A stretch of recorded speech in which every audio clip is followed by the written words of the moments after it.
আমাদের আগের যারা দায়িত্বশীল ছিলেন তারা সরকারের মাধ্যমে হাজিদেরকে প্রেরণের ক্ষেত্রে আমার মনে হয় খুব বেশি তারা তৎপর ছিলেন না, অথবা তারা নিজেরাই এজেন্সি পরিচালনা করতেন, যেহেতু তারা পলিটিক্যাল গভর্নমেন্ট। সরকারিভাবে ৩,৯২৩ এই পর্যন্ত নিবন্ধিত, বেসরকারিভাবে ৫৫,৯৩৬, মোট ৭৯,৮৫৯।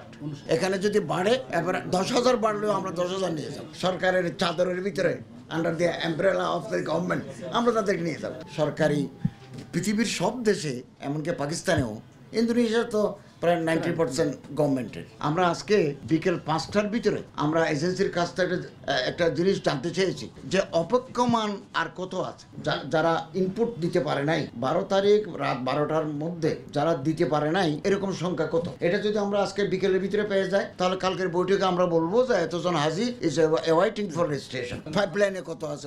সরকারিভাবে ৩,৯২৩ এই পর্যন্ত নিবন্ধিত, বেসরকারিভাবে ৫৫,৯৩৬, মোট ৭৯,৮৫৯। এই ৩৯৩। এখানে যদি বাড়ে, এবার ১০,০০০ বাড়লেও আমরা ১০,০০০ নিয়ে যাব। এটা রেজিস্ট্রেশনের উপর নির্ভর করবে আর কি। না না না, আমরা তো নির্ধারণ করি নাই, আমরা তো এটা ওপেন রাখছি। মন্ত্রী সাহেব ওপেন না, আমরা ওপেন রাখছি। যারা আসবেন সরকারের চাদরের ভিতরে under the umbrella of the government আমরা তাদেরকে নিয়ে যাব, যত আসে ওপেন রাখছি। এটা অনেক কারণ আছে, কারণ একটা নয়। এটা আমরা দীর্ঘদিন যাবৎ একটা লিগেসি বহন করে আসছি, এটা অনেক কারণ আছে। আমাদের সময় তো একেবারে লিমিটেড পিরিয়ড। তো সরকারি পৃথিবীর সব দেশে, এমনকি পাকিস্তানেও, ইন্দোনেশিয়া তো প্রায় 90% গভর্নমেন্টের, পাকিস্তানে 67% সরকারি। আমাদের দেশে এটা অনেক দিন থেকে একটা ট্রেডিশন লক্ষ্য করছি।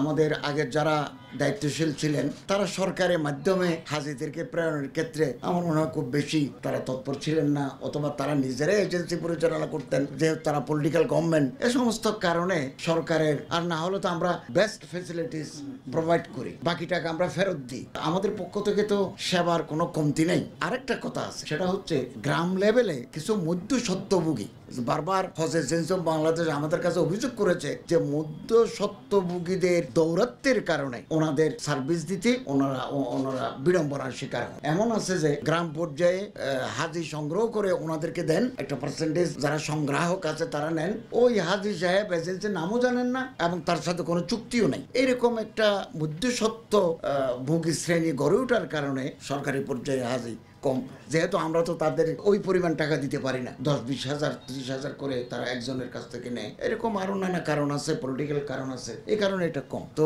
আমরা চেষ্টা করেছি, আগামী দিনে হয়তো যারা সরকারে থাকবেন তারা আরো চেষ্টা করবেন। আমরা ইন্দোনেশিয়ার মডেল, মালয়েশিয়ার মডেল যদি অনুসরণ করতে পারি, তাহলে সরকারি প্ল্যাটফর্মে হজের সংখ্যা বৃদ্ধি পাবে। আর বেসরকারিভাবে সব জায়গায় সাইনবোর্ড লাগানো আছে, এখানে হজের, আমাদের তো সাইনবোর্ড লাগানো নাই।